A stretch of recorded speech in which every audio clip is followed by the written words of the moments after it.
We do appreciate y'all because we know y'all sitting in there just wondering what the hell are we gonna talk about today. Well, y'all already know what we gonna talk about. Yes, sir. Roll Tide, John O.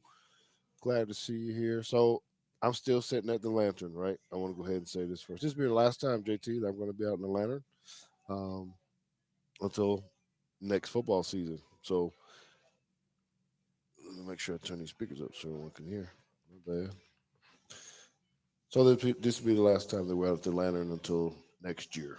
Um, but those of y'all that live in the area, the Lantern Street Grill and Tap House is located at 6205 Court Road in Plano. You come on out, get you some local food, some local drinks, some local fun, some local fellowship. It's always good. I bet you didn't know this, JT. I gotta get up early in the morning too because I'm gonna be on WSFA in Montgomery, Alabama at 6:40, about 6:40. My good man 6:40 just a.m. 6:40 a.m. So yeah, I ain't gonna be hanging out here all Well, night. at least that's what phones were invented for. So that is because we got to talk about what we're going to be talking about tonight: the retirement of Nick Saban. We want to pay him some little homage, show some plays, do a little bit of coaching at the same time, and live some of those exciting moments. So, without further ado, let's go ahead and get to it. JT Teague's Tech is for the start.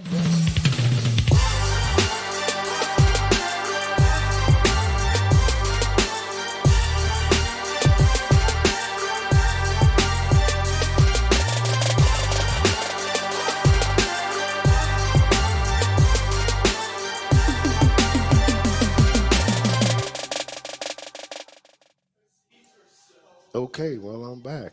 Is this going to be a moment where you're going to remember exactly where you were when this moment happened? When someone said, "Hey, Nick Saban just retired," and did you believe it?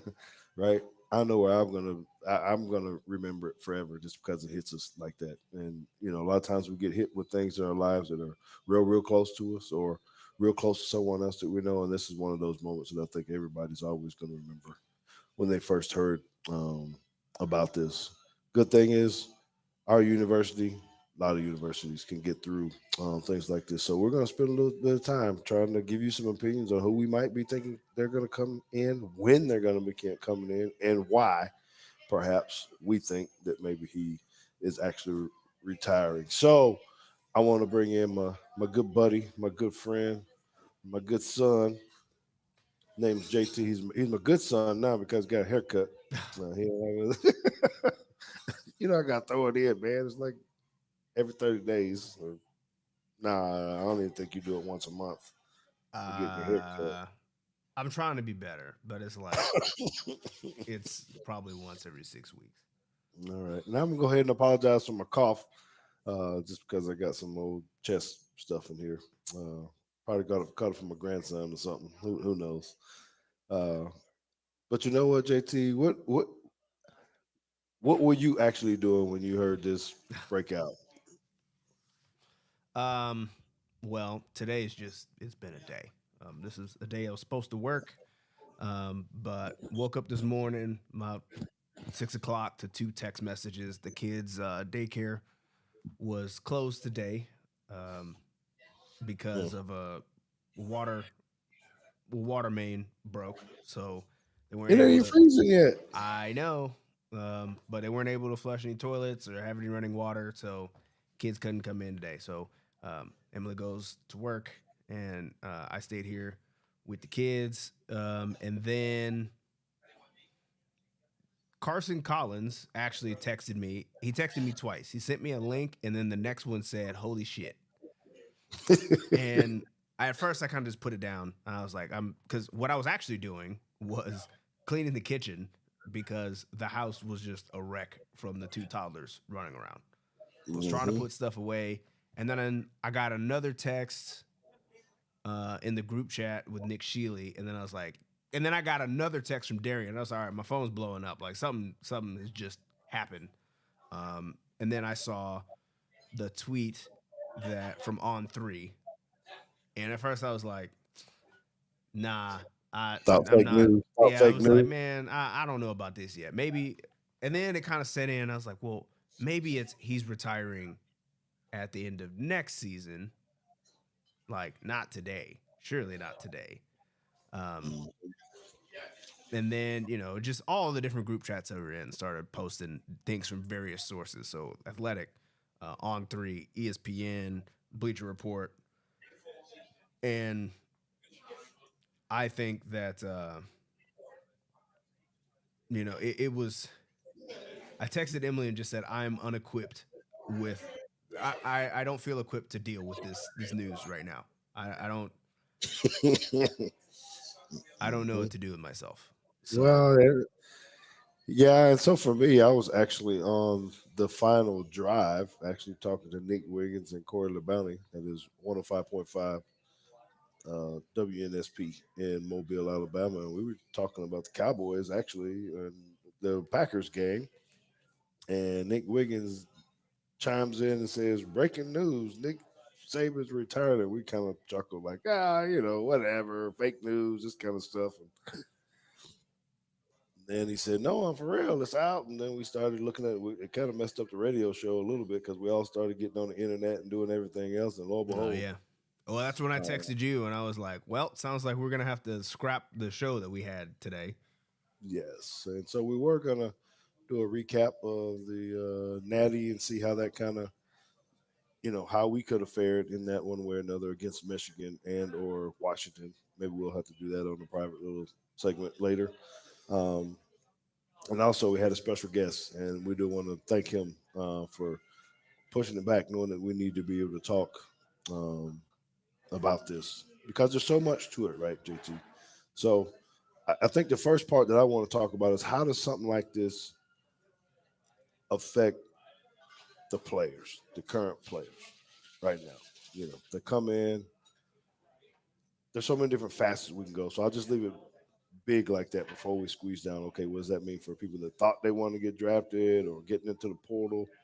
Just what do you think is the first emotions that kind of hit the kids in the face when coach walks in and tells them he's shutting it down? Um, it's got to be maybe a little bit of a stronger emotion than I felt because I'm never played for him, but um, I was at a program where, and I'm not comparing Chris Creighton to Nick Saban, but just the sense of the bond that you feel with your head coach, and you're there, and you're sitting in the room, and your head coach tells you, "Hey, I'm leaving. I'm going to." In his case, he was going to a different program. Um, there were a lot of different emotions in that room. There were a lot of. I will say there wasn't much apathy, right? There was nobody in that room that was like, well, yeah, I saw it coming, don't really care. I'm just gonna keep doing what I'm doing. Um, there was a lot of anxiousness. There was a lot of I don't know if anger is the right word, but definitely disappointment, maybe a little bit of resentment. Um, Mm-hmm. and I think that it kind of depends on your age, right? If you're a Kool-Aid McKinstry, right, and you're like, I'm going to the draft anyway, you're like, hey, good for you. You're retiring and it's over and I'm done here and it don't really matter. Um, maybe if you got 1 year left, um, That's a tough one. I feel like that's the not as tough. I feel like it's kind of. I think it gets more tough as you're younger because at that You point think so? you're the freshman that's there. Like, dude, I'm only here because like I'm the DB that showed up because you're the guy who's supposed to get me to the NFL. Okay, well, I'm going to say that with the way the transfer portal now, if you came in as a junior Oh, okay. Well, yes. If you or came in as a something, junior, and yes, then he dips, it's like, God, now, I don't know, do they get another exemption? yes, Is that the rule? That they'll yes. automatically. Well, because I can't remember which court, but some court has basically told the NCAA until further notice right now they can't put any restrictions on people transferring. Yeah. So, and that's tough with all these deadlines and different things. I was really thinking about that. And you're right. This is emotional. I never had coach didn't necessarily just left and went to another team. When I came to Alabama, my coach got, I guess it never really went on the books. My air quotes Mm-hmm. of being fired, but after my first year, he was gone. And that was tough because I had an attachment to him and the position coach, that was there. Mm-hmm. So one of the things we were talking about today is how much does this, because people, I don't know, this is speculation, I can't say it. I feel like people aren't necessarily attached to a university where they necessarily want to stay because of the university. Of course, you're attached to the coach, just like JT said, and things of that nature. But it could be a little bit easier if you had a certain love for where you wanted to go, graduate from, play football for that university, not necessarily an individual. And I don't know. I just think we're losing it. Don't want to get down the rabbit hole of the portal and money and all that kind of stuff. I don't even know why people come anymore. You know, do they really come for Nick Saban, or do they come because their NIL deals and collectives are pretty good? Well, from everything that I've heard, our NIL is not. Um, It ain't Texas A&M. well, yeah, they Bama doesn't spend an NIL like other schools do because you have a Nick Saban and a full trophy case and all these other things that you can point to and say, this is what you're coming here for. We don't have to pay you now because you're going to reap it on the back end. Um, but man, I mean, I was telling Emily today, it feels like he died. Right. It's like we're paying homage to somebody. He just Right now, he just said, "Hey, I'm just not going to be in the building no more." But um, he's healthy, he looks good, and he's just not going to be coaching anymore. But the Emily and I have been we've been married 6 years, but we've been together 14 years, and Nick Saban has been coaching at Alabama longer than that. hmm yeah, that's So all you. I was kind of saying like not trying to make her feel bad. I was like, there's very few like constants in my life, and one of them is that Alabama has a head coach in Nick Saban. Like I could have gone into a coma at any point, and they would ask me who the president was, and I would have no idea. But if you ask me who Alabama's head coach was, I'm pretty sure it's going to be Nick Saban, like every time. And that's it's just not that's not the case anymore. All right. So of course, there's always the talk of the speculations of you know why to do it, was it a surprise, this kind of thing. I don't feel like Coach Saban would have came in and gave a message just off the whim, like particularly since he's retiring and not taking another job. I could see it maybe being last minute if you didn't want to tell anybody because you were being courted by someone else. But in this case, you're walking away. So um, I feel like Coach, I call him Coach Greg Burns and President Bell probably knew about this beforehand Mm-hmm. to give them some heads up about it. Um, just because that's the kind of guy that Nick Saban is. There's some other thoughts and rumors out there, right? Even you said, hey, some of you, I don't know if you saw it in Discord or whatever, they're talking about maybe I did see it there first. Terry was sick. Yeah, so what he's referring to is that it's being reported that Miss Terry might have Alzheimer's, and that's really the driving force for them. So prayers up for her, you know, and Nick Saban if that is true, because you hate to hear that. Um, but it gives um, probably peace to Coach Saban, to be able to go home and take care of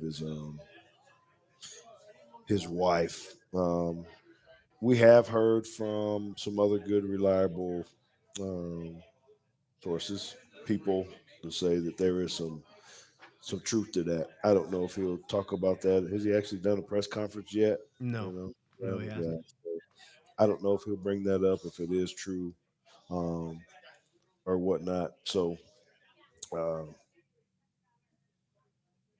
I would kind of lean to that it's probably something like that with health. Well, it's either him or her, but the sources are saying her, right? Yeah, Yeah, that's what I've heard. That she has her own battles that she's been having to deal with all year, and it's progressively getting worse. Um, but as we've said, we don't know that to be factual. Those are just things that we've heard from many places that we do feel like that we can trust, but um, we don't have any firsthand knowledge of that. yeah, that is true. So I hope that's okay with them. Okay, so I do agree with what Kelly, just what you put up on the screen from Kelly, that is probably was all calculated and planned out with this. So, how long do you think it takes for a new coach to come in? Because it's got to be urgent, right? I mean, it's Alabama. You know what happens when you're heart of recruiting season, national signing days in another month, portals active and all that kind of stuff. Doesn't this have to happen pretty Yeah, doggone quick? if they want to do it right, then yes, it needs to be done quickly. Now, everything that I've heard is the players were told that they would have a new coach in 72 hours, which would have been Friday. You know, it's late Wednesday now, but I think at the time they were told that was telling them that they will know by Friday.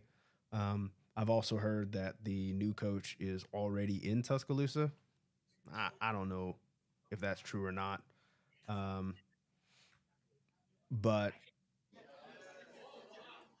Well, um, I was sorry. gonna say if he is going, if the person is might be in Tuscaloosa, my whole deal was, and I'm not like this. I know people have the wherewithal to do it or whatever. They how do you find flight records? How do you know who's coming in or where they were flying I've in already from seen and some all that stuff, and kind I of think stuff? they're fake already. But I do know that there are places where you got to file a flight plan, right? So you just kind of find the flight plans and do things like that. But But can you tell if it's the university jet? That's you flying in kind of there. just have to know that. You have to know like what the tail number is of the jet. Um, Oh, okay. I just saw somebody tweeted, and it was from like CFB meme or something, so it's not true at all. But just the thing that says, um, "Have you?" It's not very often you see a private flight from Eugene to Tuscaloosa. Mm, okay. Well, So all right. John O says UA blocks all their tail numbers. Um, Kelly says Nick Kelly reported Coach Saban was involved in staffing interviews this morning. Will says we need Dr. Phil. Well, that would be something interesting if you're conducting the interviews Well, yeah. or Well, from full as I said, staff. I was watching the Bama Standard a little bit before. Um, Bo says he was well. Bo says he was told that the new coach was going to shock the world, um, and apparently Marquise Mays says he knows who it is and that he was handpicked by by Coach Saban. Again, I have no way to verify these things, but Well, when you say shock the world, you mean like in a good way or in a bad way? 'Cause I'm heard we're supposed to be kind of happy. Bo said it was in a good way. Um, and then they spent, because the Bama Standard does, they spent a lot of time kind of debating over who would shock the world and what that meant. Um, I think again, no disrespect to anybody on the Bama Standard. I just think that particular phrasing was being read into too much. I think that's kind of a turn of phrase of shock the world. I think it's like it's no different than me putting in a uh, YouTube live stream title that says Nick Saban retires and the new coach is going to surprise you. Like, yeah, we're just going to get people interested in. I think whoever they pick is going to surprise us and shock us, honestly. So, who is the top of JT's list? Or is there someone we know? We're going to assume that it just started, right? Who are you going to speak to? How are you building your So are list? you asking me? Are you asking me like who do I think is realistic that they're going to bring in? Or if Yeah. I was Greg Byrne, who would I get on the phone and call first in what order? Well, that could be two different things, and that's why I'm going to say that because I keep hearing about this guy from Oregon, right? And I know there was some ties with Greg Byrne, Oregon, and all this kind of stuff. And does that actually play together or not? So, um, I'm going to go with the what is the realistic? You're saying, okay, he's gone. Nick Saban, you're having some conversation with Nick Saban, but you're thinking, man, I got to at least talk to who? I think the realistic candidates are Dan Lanning. I think they are. I think it includes Dan Lanning, um, Lane Kiffin. Yep, do that. You put Dabo in there? No. I think it's realistic. I wouldn't Okay. like it, but I think it's realistic. Um, and probably Kalen DeBoer. Okay. So I was also told that some scuttlebutt out here in Texas that Sark might have been on that short list. I think okay. So if I'm given a short list, I think Sark is on the short list. I just think that Sark is lower. He's if I'm giving Vegas odds, he's lower on the odds. Or And so you're in your odds. You got Dan Lanning minus I six think I hundred. think Dan Lanning's the easy one because like this happens with Oregon all the time. They get a good coach and then a better school opens up and they're like, yeah, give me him, and then they leave. Um, I mean, I think this happened with their three of their last four coaches, because they fired one. So I don't think Dan Lanning has like any real ties to Oregon. You know, um, Right.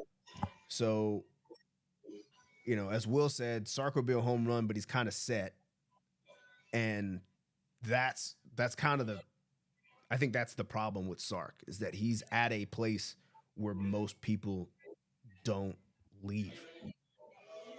If Right. things are going well, most people don't leave. However, that was also once said about the University of Oklahoma, Mm. and Lincoln Riley left. Okay. So I agree with the name. Any other names that you can think of? Anybody out of the pros? If I Anybody okay, so now from if it's something else? so let me get to if I was Greg Byrne and I lived in this fantasy world where I could do whatever the hell I wanted to, um, You can if you're Greg Byrne, probably. this is what I would do. I would call Kirby Smart and just make him tell me no. Cause I'll be damned if I find out that if I would have just offered him the job, he would have at least considered it. And I just never did because I thought he wasn't leaving. So I would at least just call and be like, hey man, I got $10 million. You want to come over here? And if he says no, then you say, okay, thought so, Appreciate it. but just had to make sure, get off the phone. Um, then I would call Steve Sarkeesian and make him tell me no too. And then I would my leap from the pros would be to go get Alabama alumnus D'Amico Ryans. That's what I've been saying all day. And I That's was, and I know he's got a playoff game and he's got all these young, he's doing well. But as I was saying in the Bama Standard chat, D'Amico Ryans makes $4 million.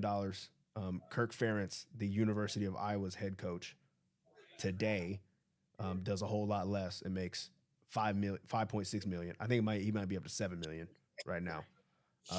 So you can be a long tenured, middle of the road program and get paid twice as much as you're getting paid right now. Do I think he should leave Houston? I'm not saying he should leave Houston. I'm not even saying that he would entertain leaving Houston. I am saying that if you just call him and throw a bag at him, you just see what happens. Like money talks. Um, so it does. you just see.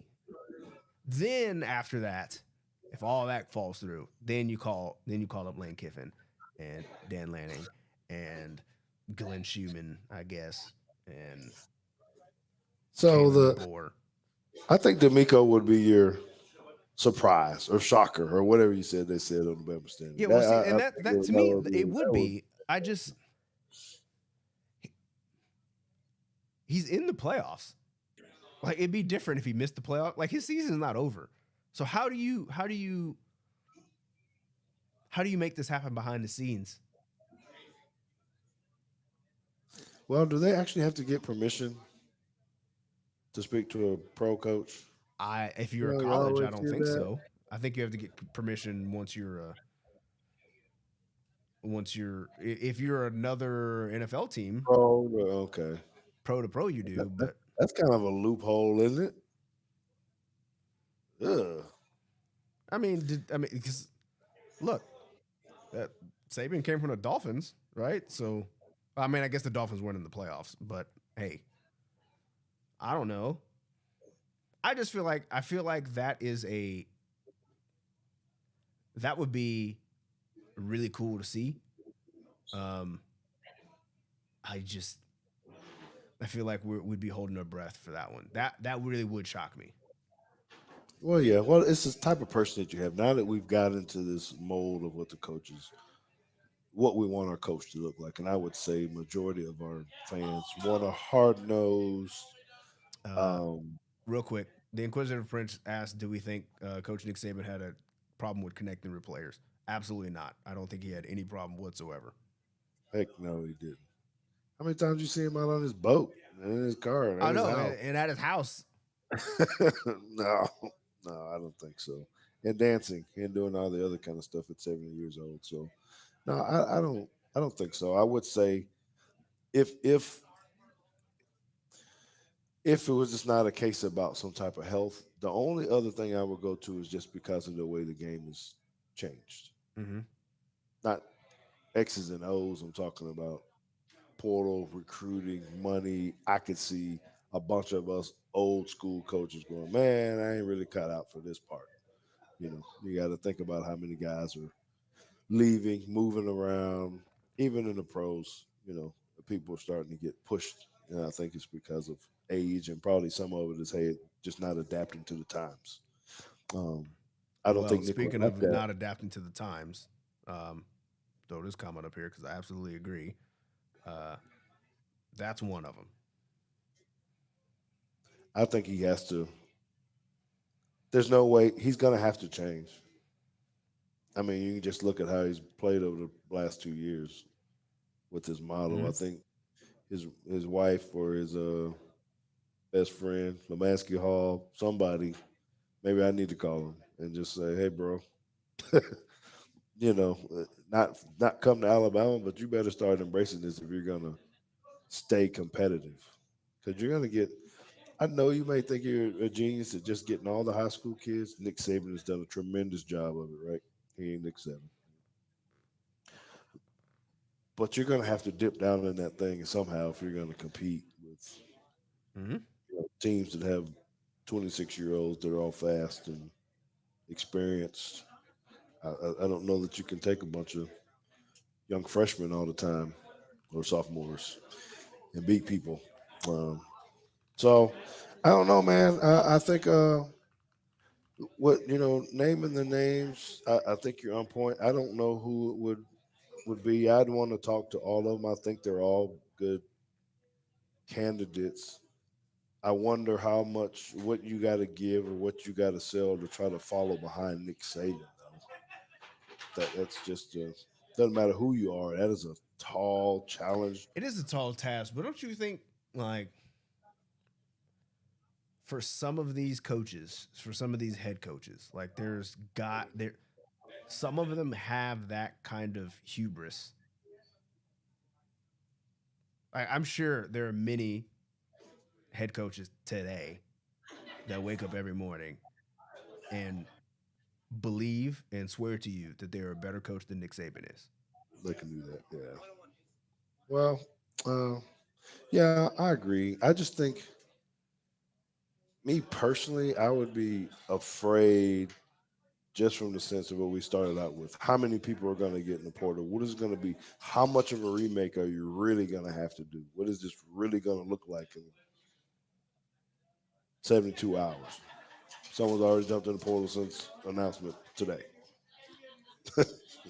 So what does it look like over the next 2 days? Who changes their mind all of a sudden declares to go to the draft just because uncertainty? I don't. You're talking about your angst that you had when your coach took another job. Now it's angst, man. So I don't know, man. We probably could talk about this all day, JT, but I kind of want to show some stuff, man, and talk about some of these plays. If you're all right with that, I want to be able to show some clips. They're random clips of a lot of them are big moments and big wins.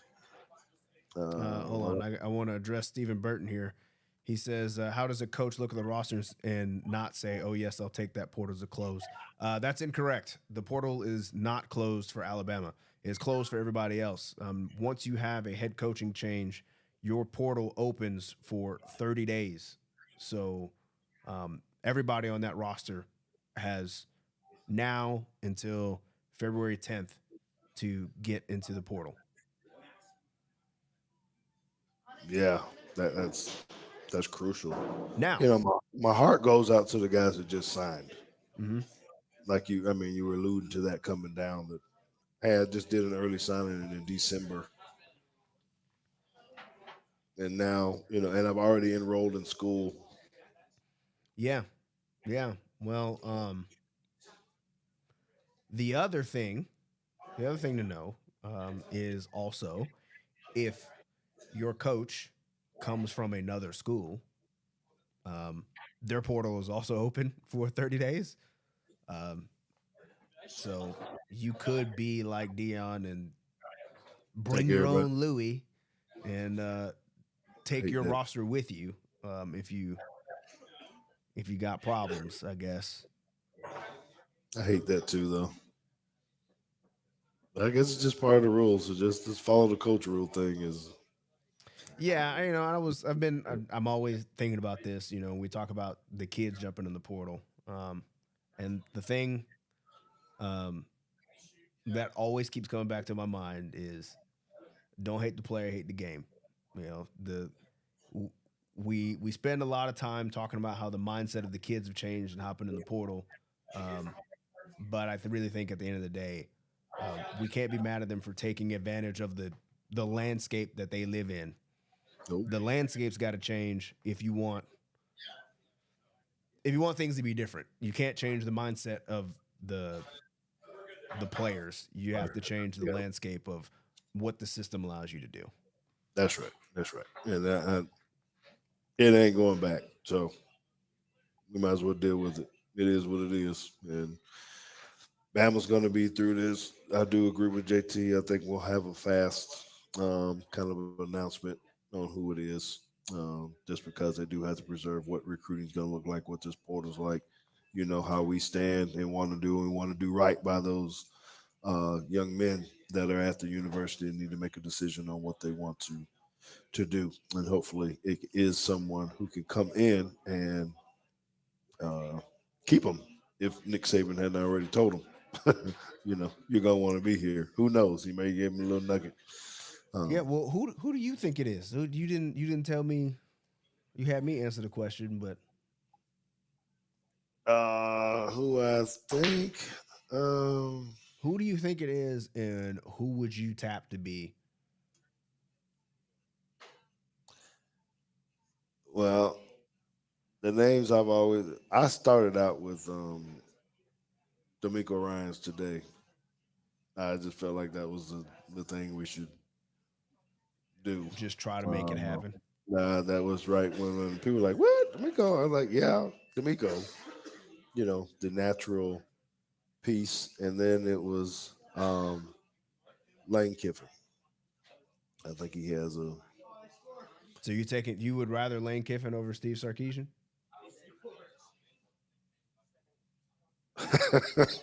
I'm just asking.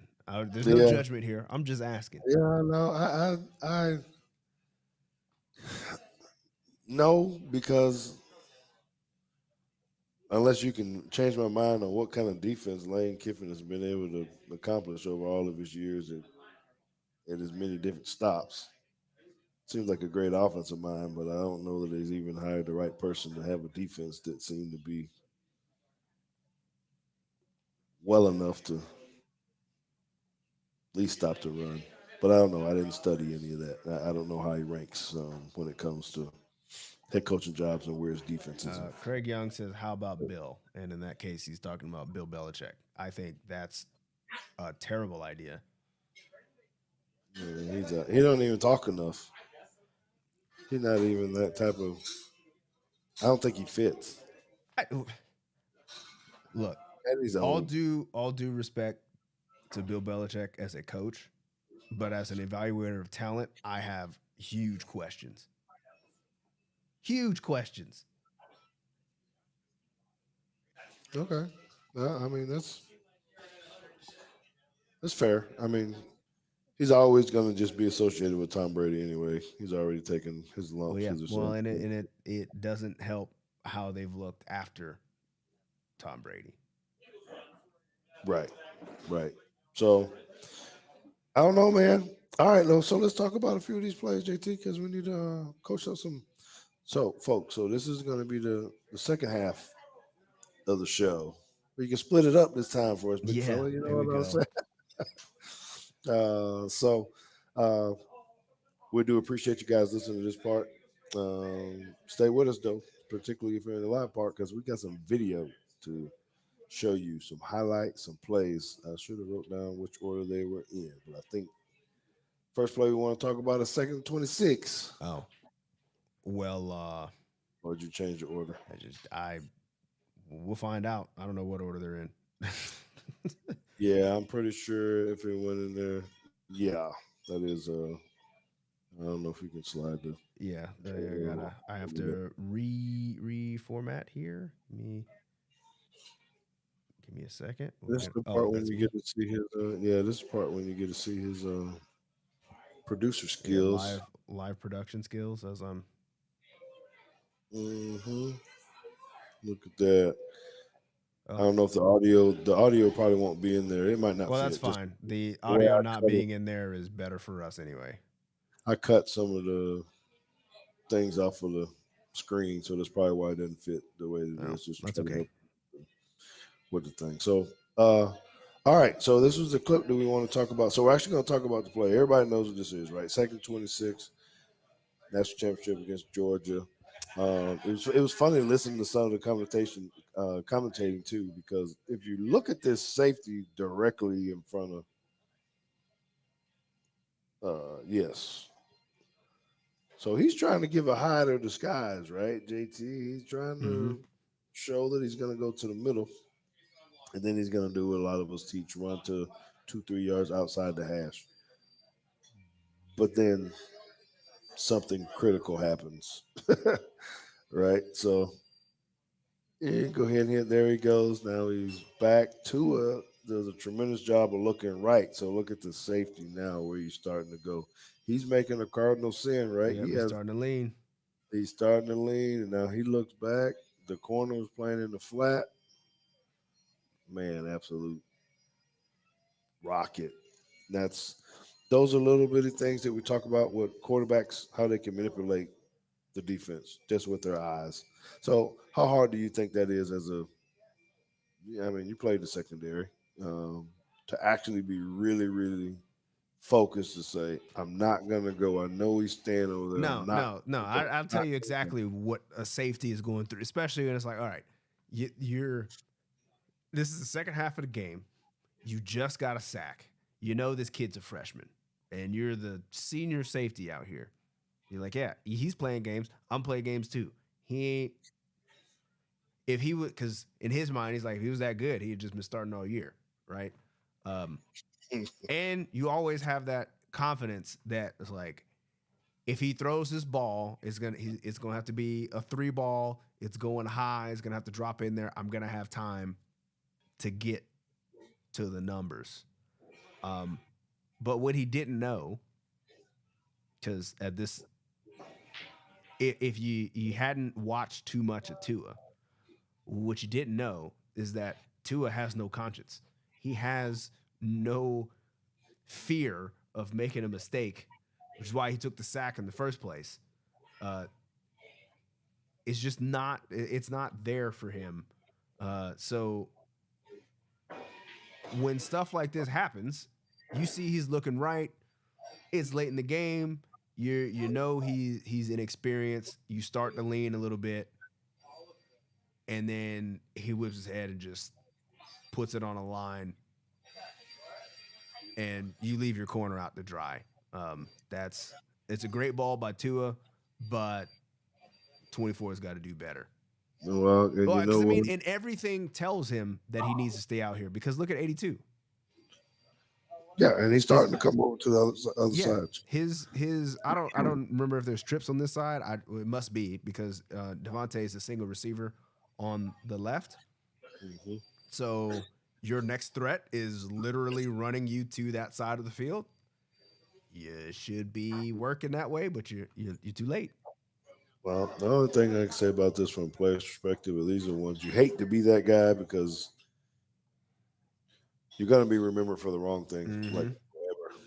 forever. And as an individual, those things are kind of hard to come over, to get past because you're going, man, that was all on me. Okay, let me see if I can remember what this was. Oh, This this is was overtime number 4. yeah, overtime number 4 against. Well, what year was it? This is Uh, 2021. and man, what a heck of a game, right? And this is when I think it's Jermaine Burton.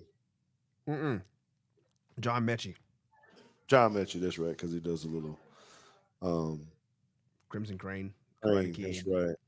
So this is another one, man, where you're just trying to get past Auburn and trying to figure out what to do. You're in their house, this kind of thing, and Yeah, another quarterback with no conscience. Um, Bryce Young, because remember to even get down here to this point, they had a 99-yard drive, and Bryce Young is smiling down in the face of defeat, and he smiles all the way down the field before this iconic play, uh, which is just one of many in Saban's tenure. that's right. You know what, JT, when you go into this, a lot of big plays happen out of trips, particularly when you got to make a decision because you got to show your hand a little bit. Mm-hmm. You're trying to hide it as long as you can on which way you're rolling or disguising. Now, they got a lot of people in the box, so I think it's kind of the way everybody eyes is. Everybody knows we're playing man, right? I mean, and I think that's why Bryce is looking at here like, okay, man, 1-on-1, what you got? So let's see it. It's not a very difficult route. Nope, it's just a whip Okay, route, and it's short too. I mean, that's always what boggled my mind about this is that as much screaming as we do is like, hey, you got to run your route to the sticks. Um, he doesn't, and it doesn't matter just because of how he leaves. I mean, I'm sure that's how they've been running it this whole time. So and go back. And I want to say this just because this happened in the Michigan game at the very beginning. If you look at what happened, what that guy on defense that we ran in front of the official back there chasing our running back, it kind of gives you the quarterback a really good idea of what's happening man to man because he's chasing them out of there, right? Um, but as we are talking about too, JT, these are the ones where Bryce Young knew he needed to get rid of the ball, yeah, like right now, not holding on to the ball, right? And I know we've been critical with Jalen Milroe a little bit with that, but well, yeah, because I think it's who is it? Is it him? yes, because the other guy runs out of there with the running back, and the other three guys are Yeah, and there man. he goes, and he's free. There's no there's nobody for him. We got 5-on-5. They're bringing the 6. Ball's got to get out. It's got to be on time too. That's huge. And I have to say, and I know you've been in big games like this too, but when there's a big play at the end of the game and you hear your fans are going, that I can't even describe what that feeling is like. I can't tell you what that really means. I mean, you can just look at the emotion on their faces that like we just won a battle, man. It's Yeah, I was. Of course, it's not the Iron Bowl, but in Texas, it kind of. Well, it wasn't. It was more of an App State, Michigan kind of deal. Um, we my senior year, we went to Allen. We played at Allen. Allen hadn't lost a district game in 10 years, and they hadn't lost a home game in 6 years until they played us at home on Halloween night, and we scored a walk off touchdown and we stormed their field. So that was fun. Mhm. Excuse me. Yeah, I remember because that was the time when I realized how big their band was and that they couldn't even Yep. march. Just take up the whole field. So yeah, so that was a huge play. Another moment. I'm just glad it was um, against Auburn. All right. Yeah, I had to let some of the clip run a little bit just because there's a lot of faces on there. That one right there is a classic. Okay, so So uh, this is one of my favorite plays. I remember where I was.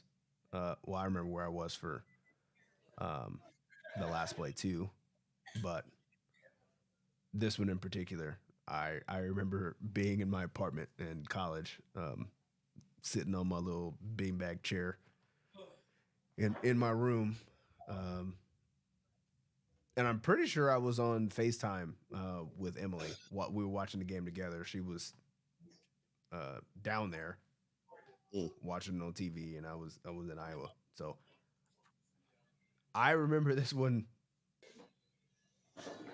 This I guess this is one of my more vivid older memories of. because you're on the phone with your future wife, or that Well, what she makes it was different? Or was it? she was an LSU fan. Well, like, of course, yeah,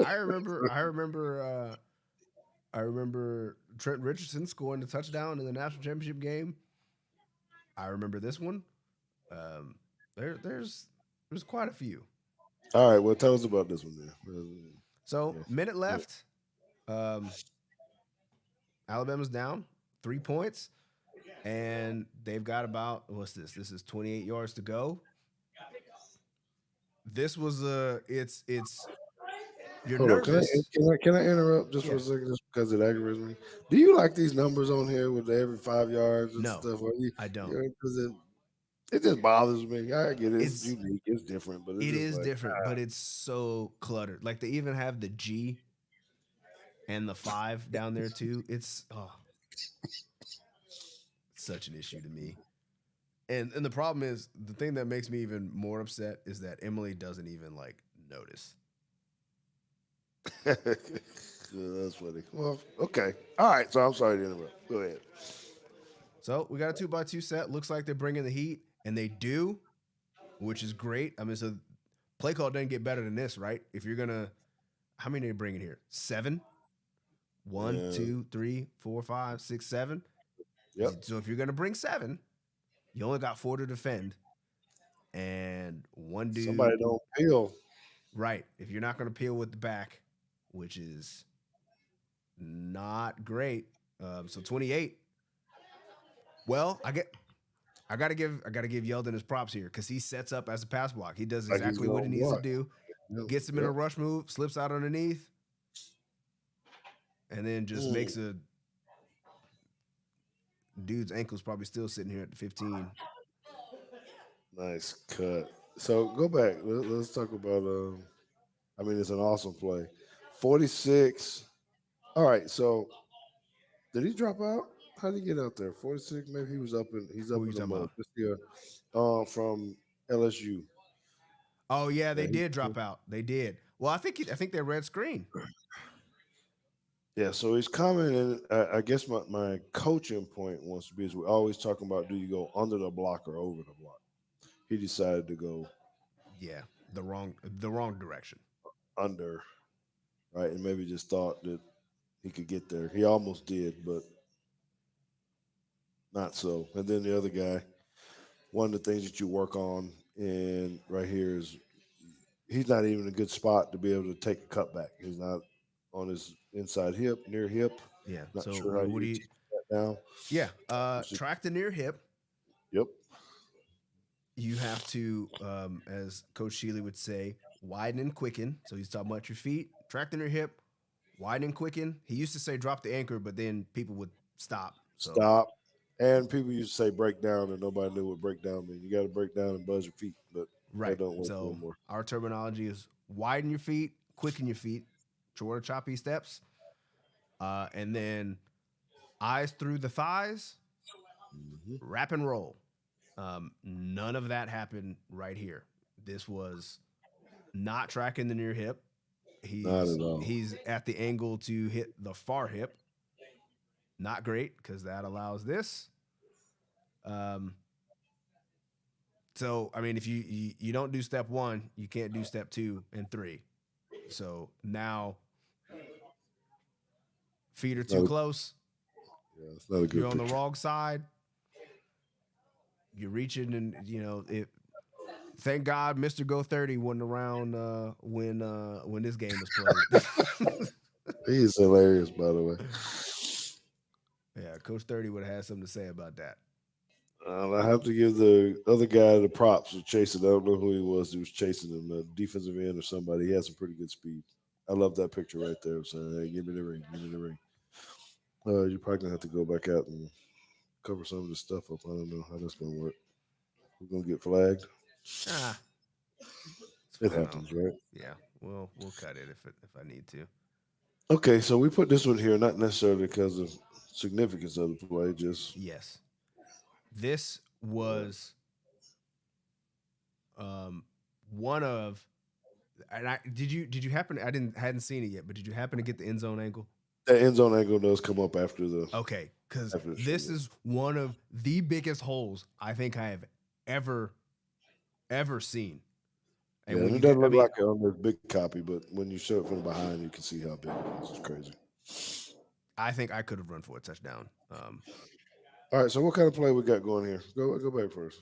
This is This is just this is inside it's zone. just zone, it's inside zone. Yeah, they just kind of It's just inside zone, and he sees the cutback, bends it back, 70 got back and out the I gate. don't remember who this is. Let me. But they only got five in the box. You kind of know. Yeah, It's so just it's yes. So this right here is what I like. You have the double team right here working up to the backer. The backer is very non-committal, but he ends up getting washed down this way. And like you said, it doesn't look like the hole is all that big, but when you go to the end zone angle, knowing that there would normally be a safety right here and he's over here, all out there running the other direction. oh my goodness. And I've watched this play many times just because it's a dream to see what Jameer Gibbs sees on this. Dude said I'm not even going to try to catch up. Anyways, yeah. So watch they show some of the celebration a little bit, but they do give you the back angle of it, so you can actually see how when people say I could have ran through that hole, that is absolutely right. Yeah. So right Uh, now, I yeah. mean, his eyes are already wide because he's probably thinking, yeah, if I hit this cutback, that safety's not catching me. And then once he doesn't even show up, um, it's a wrap. So Mm-hmm. we'll get this one rolling here. Look at that. You talking about This is man, this great is grab. this right here His is sprinter fence. this is the kind of grass that Daniel Jones saw when he tripped and fell over. You This got is to exactly when the turf monster snatches an ankle and you get up mad. what happened? Yes, because now it's a foot race. There's nobody. But the amount of grass back here, they're the literally the only person between him and the end zone is the back judge. Yeah. So that's. Line did a good job. We can never talk about how hard it is to try to chip, keep your eyes up, and get to the second level, 56 Yeah, and still it's good by Jameer Gibbs actually working past this. left guard. Yeah, because a lot of times you have a tendency to like stop and try to get it back in here or in here somewhere. Um, but getting past his guard, then stopping and now seeing the cutback is that's phenomenal. Gamer of the 192nd, late to the party. Nick Saban actually retired. Yes, that's actually why we're going through these plays now. These are some of the plays that we remembered over his tenure that we just kind of wanted to go back through and reminisce a little bit. Yep. And there's a lot more we probably could have put on here, Oh, but there's plenty more. lack Plenty of more. time. But I really don't want to say these are the best ones because there's so many we could have relived out of just this year um, alone. But it's fun to watch when you see this, and these are the you see those faces and the joy that he brought. Oh, let's see, what was this one? This This is the SEC championship game. This is oh, this is the our quarterback reverse. wrong. No, this is Jalen Hurts taking it to the house. Yes, this is Jalen Hurts coming back into the game in the second half. This is the reverse. There's 1 minute left. Alabama is down, and another moment of heroics. QB draw.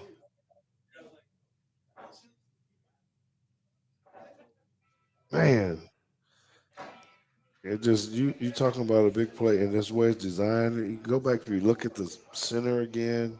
It's just how you got to do so much studying as a coach to know their tendencies and what they Mm-hmm. call and saying because the slot guys are in man, so cover one, and they're chasing these guys out.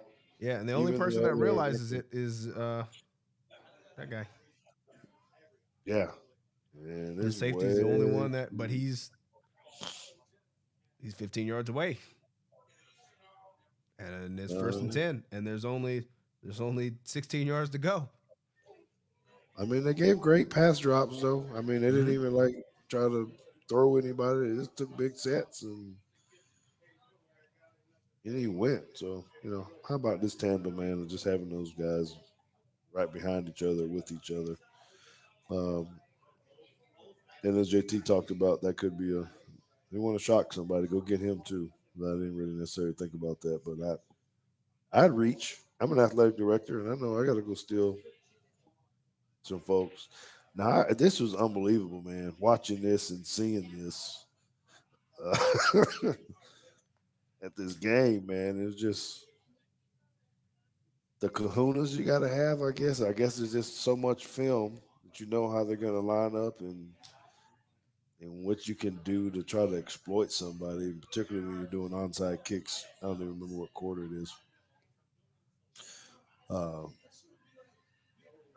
but the execution is just flawless, and you got to give credit to the kicker first of all, just Mm-hmm. to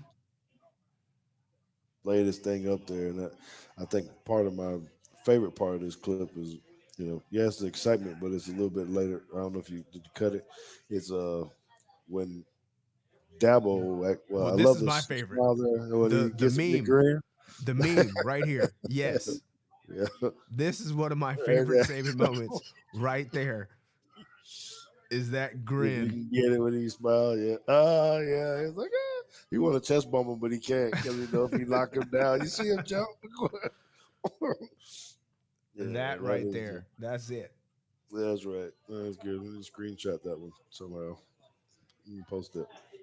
Um, but the other part of it was when it was coming up because you're about to see the other guy who we said could be a candidate. Him right here. I don't even know what he's arguing Me about. either. I mean, well, you can What kind of see it. Is he's arguing? Oh, is right went at too the far. 50 that he didn't make it?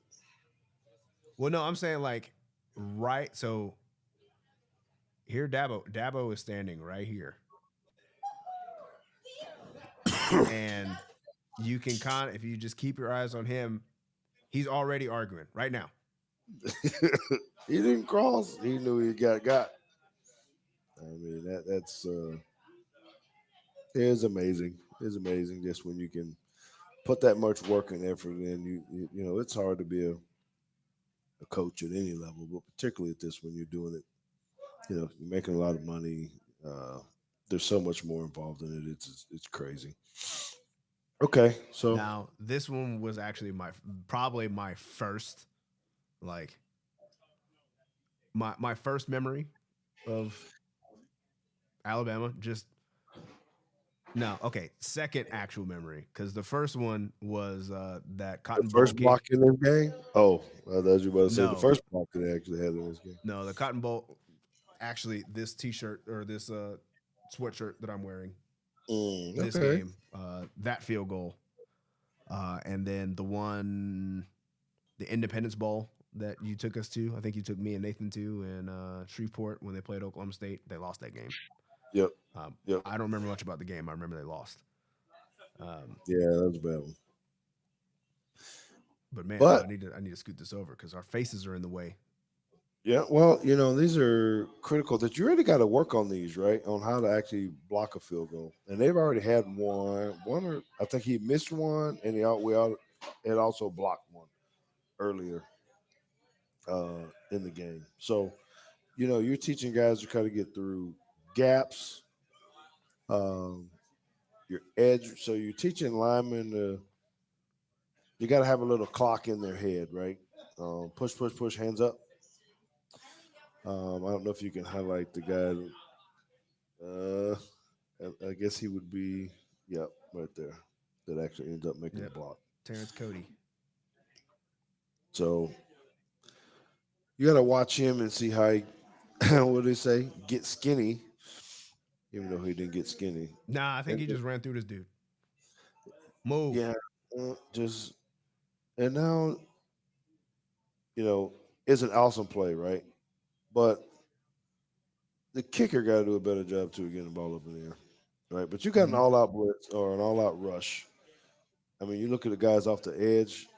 First of all, I'm going to say this just because it scares me, right? Because I know it's an all-out rush, but you got two guys coming off the edge who are beating the guys, and if they dive, they're going to crash into Hmm.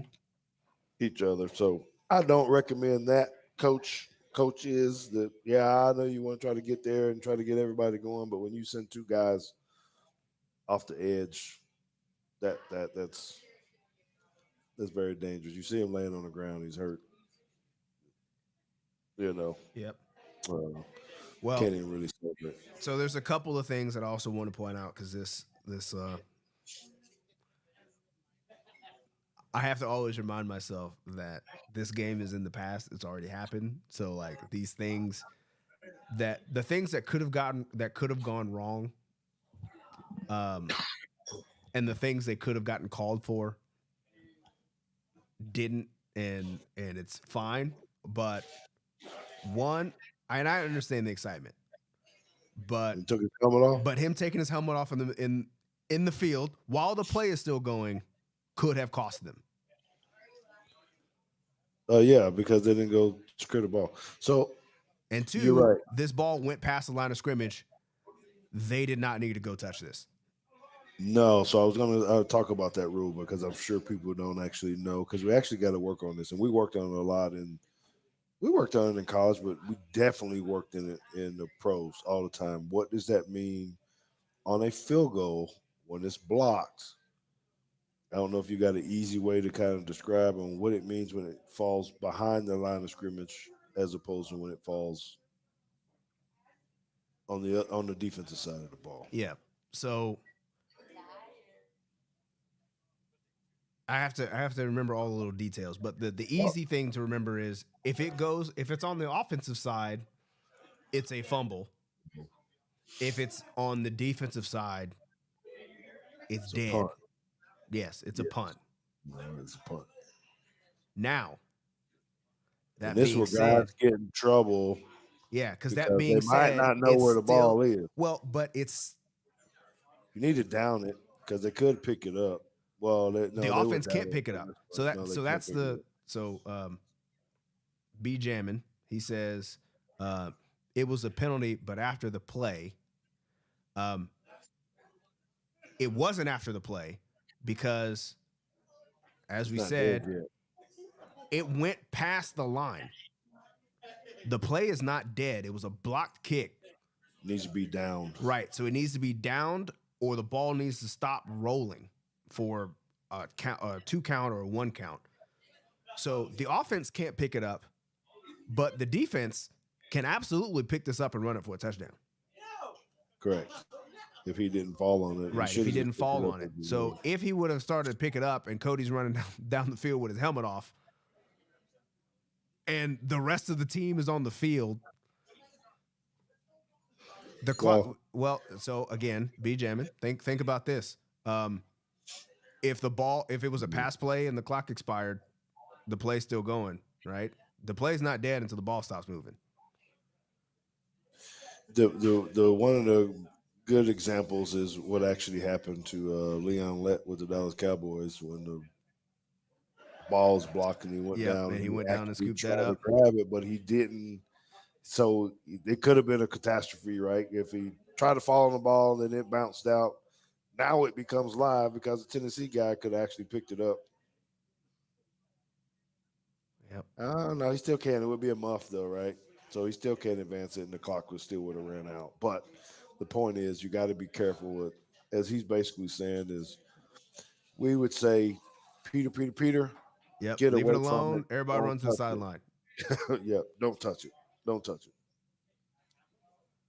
So, uh, but anyway, yeah, it was tremendous, and that's your coach right there. So I was always trying to find some coaches, clips of some possible coaches too that could be looked at. I forgot that he was in that old orange at one point in time. Just for that year. That was it. His first and last Yeah. year. Then he went to All go right. coach for the Raiders, I think. Yeah, well, I think that's all on that we're actually going to show tonight, brother. Again, best wishes to Miss Terry if she is actually going through some things. Um, and thank you to Nick Saban, uh, Mm-hmm. just because he's been good to us and our family. Greg Burns, President Bell, just for always opening up the place, allowed us to be a part of that. So we're here to support however we can and whichever way that we can because we love Alabama and you know. I do know it's going to be a difficult time. I can't imagine what when Greg Burns got that initial call from or walked into the office and he said, "Why Peter, Yeah, Peter, Peter?" this is a great question.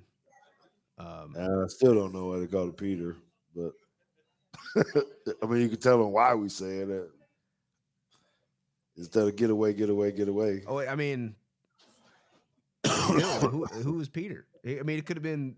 There's a lot of P names out there. Like I don't understand poison is hard, but you know, Don't touch it. Well, maybe it has something to do with that too. Don't touch Peter, man. Peter, Peter. Peter. I don't know, man. It just I don't know why the word Peter. I don't know if he's asking why Peter or why would you actually say no, I know. I what do think you I call it? the way I read it was why is the word Peter? I have no idea. The same reason why I don't know why we call certain things for Same interception. reason. Oski. What does Oski Oh, mean? I was gonna say the same reason that the head up on the tight end is a 7 and not a 6. It doesn't even follow. Is No, that some mathematical thing that you guys have? That no. From what I've heard because I researched this, the reason it's um, a 6, 7, and 9 is because that's the way Bear Bryant said it was. oh, That's just it. goes back. That's just Just the way that he did it, and now everybody does it. that's pretty powerful. I guess don't make any sense, but because for you guys that are very what's that thing? I forget the word when you're just not OCD, but just got to be right, and you got to ask why. you know, Yeah. BJ Swope says, "Is Peter significant?" No. It's just you could say that some people say poison. That's much harder to say. Peter's easier, I guess. I don't know who started it, but that's uh that's just what it is now. I we said it on every level. We said it mm-hmm. in the league, and Shoot, you I said start it in waving college your too at a hand. small You're school. going here, Peter, Peter, Peter, get away, get away. Um, and then there's always still one player that wants to kind of go over there and kind of touch it. Yeah, and look at it like You're like, what are you doing? You no. And know, one thing I've been trying to bring back because Coach Creighton used to drill this into our heads on special teams was, um, and I don't know why more teams don't do it. It's if you hear Peter, that means abort whatever it 97. is you're doing and get to the closest sideline. Get out of bounds. And when I hear most coaches talking about a day, they're saying, get away from the ball.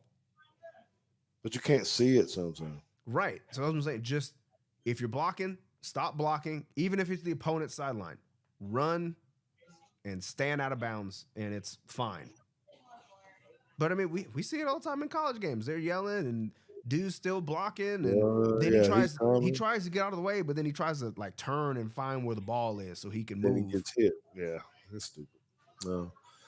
But anyway, let's wrap it up, brother. We've been on for a good piece. We do appreciate everybody coming in for this very special edition. I know it's going to be a lot of talk here over the next few days. You know, don't get caught up in too much of the rumors and the scandals. Let's wait to hear about what, you know, the press conference on how this goes because we need to support him, Nick Saban, in any way we can. Um, you know, just because he's done so much for the university, not just the wins, but when you actually start to look at the type of money that he's helped bring in just Mm-hmm. from fundraising and things and the buildings and all the other kind of stuff. You start researching this stuff. He's had a tremendous, tremendous impact on that. So um, he's going to need our support, you know, if his wife is sick as Yep. well. So we love you Uh, guys. Make sure you guys subscribe, last like, thing, yeah. before we do that. Um, I don't know if we have another show next week, but we are about to start our every other week cadence. Thank you. So if you're still here on that, two, as B Jamin said, um, we're almost at 1,000 subs, which is a big deal for us. Might not be a big deal for other creators, but it's a big deal for us. We want to do an Ask Teague um, segment to celebrate 9,000 subs and being able to get to that next tier of YouTube channel ness with having 1,000 subs and 4,000 watch hours. Um, so look for something from our channels and social media networks for you guys to submit questions, and we'll do like a Q&A show um, to get some of your burning questions answered. Yes. And thank you guys very much for being faithful and loyal. Couldn't do it Um, without you. And yes, we absolutely mean that, and it's great to have you guys here. And you guys always pose great questions too, or give us things to talk about. So, you know, you can find me. It's right there at Teague Football. Um, Hit me up on Twitter, Instagram. If you're trying to find me on Facebook, and I know I get a lot of comments on Facebook, I apologize again. I just don't get on Facebook. I kind of post on Facebook through Instagram. So if you're trying to get to me, you're gonna have to get to me through IG in that way. But it's been awesome. It's been good. Best of luck to Nick Saban and his family. Make sure you hit the subscribe button, man. Come see us. Got to pay attention, as JT said. Hit that bell is the best thing, so you know you can get notified when JT posts when we're about to have another show. Maybe I'll try to. Maybe JT, you can figure out some kind of graphic where we can basically put a calendar out, like a, you know, how you post a schedule where we can Oh, put the 10th, 17th, blah, blah, blah, you know, and who the guest's going to be because we got guests lined up for the next, ooh, mm. Well, what I could through do April. is I could stop being lazy and I could actually just schedule all the live shows out so that you can just find it on the channel instead of scheduling it 2 hours before we're supposed to go online. I could do that. That would work. That would work. Maybe I'll convince you of that It's the one day. thumbnails, man. I gotta have thumbnails made. Oh, well. I'm sure we can find somebody to help us get some stuff done because we kind of know most of the topics, at least a little bit. Or I do now.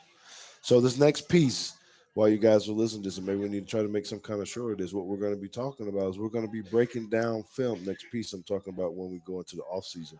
A lot of the content is going to be about the recruits that we have signed or the portal people that we have signed. So we're going to keep the film session but we'll be watching the film of those people and saying why we think they're good or what they have for us. So I think that'll be fun. It'll be a little bit different for us to try to find the clips and things, but we'll do our best to be able to talk about that. And I've got a lot of guests lined up to just talk about um, what recruiting really means. So I'm going to go ahead and pub him right now, JT. Dave Campo is going to come on the show.